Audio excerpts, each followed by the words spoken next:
October 2 Gandhi Jayanthi நாளில் கள்ளக்குறிச்சியில்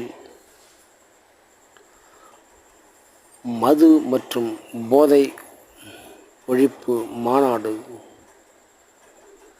எழுச்சித் தமிழர் தலைமையில் மகளிரை அணிதிரட்டி மாநாடை வெற்றி பெறச் செய்வோம். ஊர் ஊராகச் சென்று போதை மற்றும் மதுவை பற்றிய விழிப்புணர்வை ஏற்படுத்தி மக்களை மாநாட்டிற்கு அழைத்துச் செல்வோம். மாநாட்டின் கருத்துக்களை மக்களிடையே பதிவு செய்து மாநாட்டிற்கு மக்களை அழைத்துச் செல்வோம். எழுச்சித் தமிழர் அழைக்கிறார்.